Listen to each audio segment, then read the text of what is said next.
गुणनखंड जिसको इंग्लिश में हम फैक्टर बोलते हैं, वैसी संख्या जो दी गई संख्या को बिना कोई शेषफल छोड़े पूरी तरह विभाजित करती है वो गुणनखंड कहलाती है। जैसे देखिए 12 क्या है 12, तो इसका गुणनखंड क्या है 1 है, 2 है, 3 है, 4 है, 6 है और 12 है। तो इसका गुणनखंड 1 जो है वो क्या है, दी गई संख्या क्या है 12 है, तो उसको पूरी तरह से काट देगा। दूसरा क्या है गुणनखंड 12 का गुणनखंड 2 है, तो 2 जो है वो 12 को पूरी तरह से काट रहा है। उसी तरह 3, उसी तरह से 4 और उसी तरह 6 और उसी तरह से 12 जो दी गई संख्या है उसको पूरी तरह से काट देगा। तो ये जो है 12 का गुणनखंड क्या हो गया 1, 2, 3, 4, 6 और 12। दूसरी पूर्ण संख्या से गुणा करने से प्राप्त होने वाली संख्या गुणज कहलाती है। किसी संख्या को मान लो एक संख्या क्या है 4 है, इसको दूसरी संख्या से क्या करते हैं 5 से गुणा करते हैं, तो जो संख्या प्राप्त होगा यानी 20 उसको हम क्या कहेंगे गुणज कहेंगे। या इसको ऐसे समझो गुणज किसी संख्या का पहाड़ा होता है, गुणज किसी संख्या का क्या होता है पहाड़ा होता है। अब दूसरा पार्ट है किसी संख्या के गुणज क्या होते हैं असीमित होते हैं। इससे पहले फैक्टर पढ़े थे। हेलो एवरीवन, आज की इस वीडियो में आपको मैं बताऊंगा गुणनखंड और गुणज के बारे में, जिसको फैक्टर एंड मल्टीपल बोलते हैं। इससे रिलेटेड जितने भी टॉपिक हैं, गुणनखंड से रिलेटेड जितने भी पॉइंट हैं और गुणज से रिलेटेड जितने भी पॉइंट हैं, सबको मैं इस वीडियो में डिस्कस करूंगा। अगर आप बेसिक क्लास जो 6 और 7 में भी हैं और या आप किसी और चीज़ का कॉम्पिटिटिव एग्जाम का अगर तैयारी भी कर रहे हैं तो उसमें भी इस टॉपिक से क्वेश्चन पूछे जाते हैं। तो अब मैं उम्मीद करता हूँ कि इस वीडियो को आप पूरे ध्यान से देखेंगे और जो भी पढ़ाया जाता है आपको उसको कॉपी पे भी अभी आप पढ़ने के बाद कॉपी पे भी लिख लोगे, नोट कर लोगे, तो आपको आगे क्लास वीडियो देखने के बाद उसको रिवीजन करने में आसानी होगी। तो देखते हैं क्या है गुणनखंड, जिसको इंग्लिश में हम फैक्टर बोलते हैं। वैसी संख्या जो दी गई संख्या को बिना कोई शेषफल छोड़े पूरी तरह विभाजित करती है वो गुणनखंड कहलाती है। जैसे देखिए 12 है क्या है 12, तो इसका गुणनखंड क्या है 1 है, 2 है, 3 है, 4 है, 6 है और 12 है। तो इसका गुणनखंड 1 जो है वो क्या है दी गई संख्या क्या है 12 है, तो उसको पूरी तरह से काट देगा। दूसरा क्या है गुणनखंड 12 का गुणनखंड 2 है, तो 2 जो है वो 12 को पूरी तरह से काट रहा है। उसी तरह 3, उसी तरह से 4 और उसी तरह 6 और उसी तरह से 12 जो दी गई संख्या है उसको पूरी तरह से काट देगा। तो ये जो है 12 का गुणनखंड क्या हो गया 1, 2, 3, 4, 6 और 12। ये 12 का क्या हो गया गुणनखंड हो गया। देखिए यहाँ पे गुणनखंड से रिलेटेड पहला पॉइंट क्या है कि किसी संख्या का गुणनखंड उसका एक पूरा भाजक होता है, विभाजक होता है। यानी किसी संख्या का जो गुणनखंड होता है वो उस संख्या को पूरी तरह से काट देता है। जैसे देखिए ऊपर जो आपको उदाहरण दिया गया था कि 12 का जो गुणनखंड है वो 1, 2, 3, 4, 6 और 12 है। तो जो 12 का गुणनखंड है 1, 2, 3, 4, 6 और 12 ये पूरी तरह से क्या हो रहा है 12 को काट दे रहा है। तो आपको याद रखना है कि किसी संख्या का जो गुणनखंड होता है उसका एक पूरा विभाजक भी होता है, यानी संख्या का गुणनखंड उस संख्या को पूरी तरह से काट देगा। जैसे 12 जो है तो 12 का गुणनखंड 1, 2, 3, 4, 6 और 12 है, तो ये जो गुणनखंड है वो 12 को पूरी तरह से काट देगा।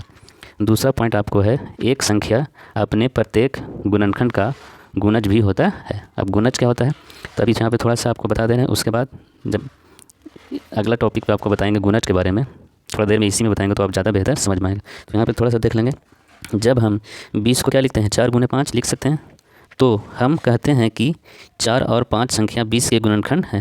तो 20 को हम लिखते हैं 4 गुने 5, तो 4 और 5 क्या है 20 का गुणनखंड है। हम यह भी कह सकते हैं कि 20 संख्या 4 और 5 का गुणज है। गुणज मीन्स पहाड़ा, तो 4 का पहाड़ा में क्या आता है 20 आता है, 5 के पहाड़ा में 20 आता है, इसीलिए हम कह सकते हैं कि 20 संख्या जो है वो 4 और 5 का क्या है गुणज है। अब तीसरा पॉइंट इसका हम तीसरा पॉइंट में देखिए एक जो है वो प्रत्येक संख्या का एक गुणनखंड होता है। अब देखेंगे कि एक जो संख्या वाला है हर एक संख्या का गुणनखंड होता है। जैसे यहाँ देखिए 14, तो 14 का गुणनखंड क्या है 1 है। 1 क्यों है क्योंकि 1 से जो है दी हुई हर एक संख्या कट जाती है।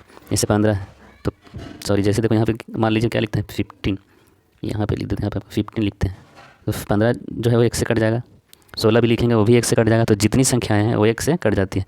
तीसरी लिखा हुआ है एक जो है प्रत्येक संख्या का एक गुणनखंड होता है। 4 पॉइंट में है प्रत्येक संख्या स्वयं अपना गुणनखंड होता है। प्रत्येक संख्या जो है स्वयं अपना गुणनखंड होता है। जैसे देखिए 12, तो 12 का गुणनखंड क्या हुआ 1। गुणनखंड किसको कहते हैं कि वैसी संख्या जो दी गई संख्या को काट दे, तो 1 दी गई संख्या 12 को काट देगा, इसीलिए 1 12 का गुणनखंड है। 2 भी 12 का गुणनखंड है, 3 भी 12 का गुणनखंड है, 4 भी 12 का गुणनखंड है, 6 भी 12 का गुणनखंड है और 12 भी 12 का गुणनखंड है, क्योंकि ये सारी संख्याएं दी गई संख्या यानी 12 को काट दे रहा है।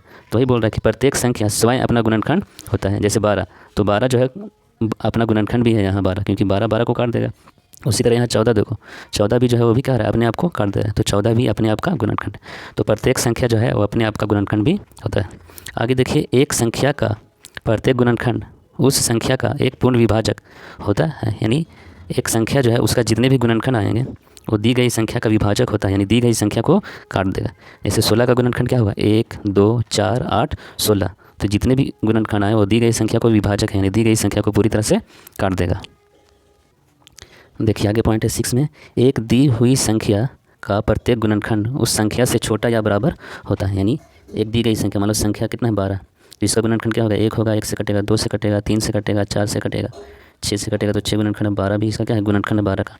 अब देखो दी हुई संख्या का प्रत्येक गुणनखंड, दी गई संख्या क्या है 12 है, तो इसका जो भी गुणनखंड आएगा दी गई संख्या से क्या होगा, छोटा होगा या बराबर होगा, इससे बड़ा नहीं होगा। तो आपको याद रखना है कि दी हुई संख्या का जो गुणनखंड होता है उससे छोटा होगा या बराबर। तो देखो 12 का गुणनखंड क्या है, 1 2 3 4 6 और 12, तो 12 से सारी ये सब छोटी है और 12 जो है बराबर है, तो इससे बड़ी कोई भी गुणनखंड नहीं है।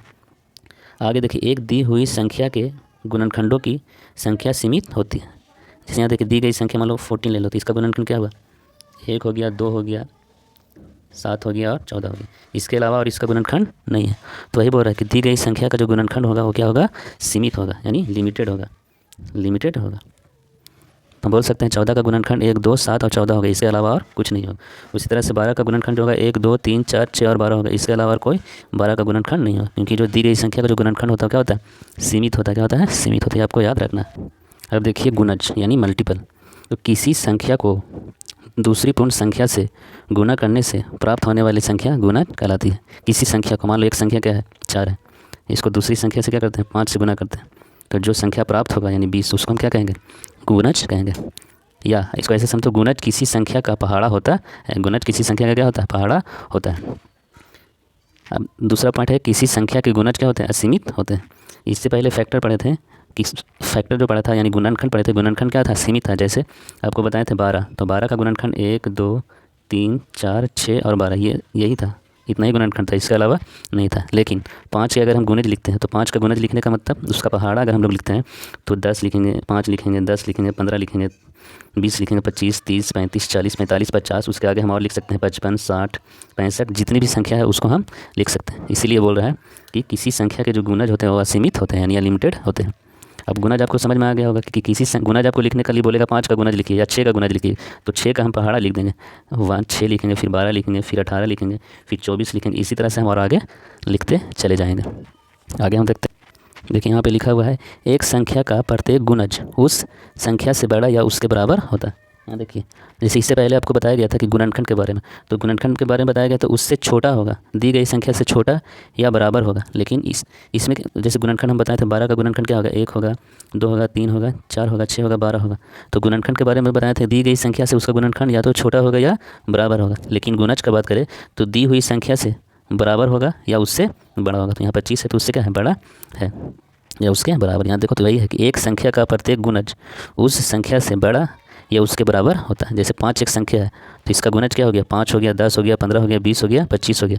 तो 5 संख्या का जो गुणज है वो इसके बराबर है, यानी 5 है तो इसके बराबर ही हो गया 5 के, और उससे बड़ा हो सकता है तो 10 है तो उससे बड़ा है, 25 है तो उससे बड़ा है, ये याद रखना आपको। आगे है, प्रत्येक संख्या स्वयं का एक गुणज होता है। तो प्रत्येक संख्या स्वयं का गुणज होता है। जैसे 6 का गुणज आपको लिखने के लिए बोलेगा तो हम लिखेंगे 6 12, उसी तरह और आगे लिख सकते हैं। उसी तरह अगर 7 हम लिखते हैं तो क्या लिखेंगे, 7 14 21 28, उसी तरह और आगे लिखते जाएंगे। तो क्या बोल रहे हैं, प्रत्येक संख्या स्वयं का एक गुणज होता है। तो स्वयं क्या है, 6, तो इसका गुणज 6 है, इसका गुणज 7 है। तो इस तरह से आपको गुणनखंड और गुणज के बारे में आपको बताया। इससे रिलेटेड कोई अगर प्रॉब्लम हो तो आप कमेंट बॉक्स में लिख सकते हैं। धन्यवाद।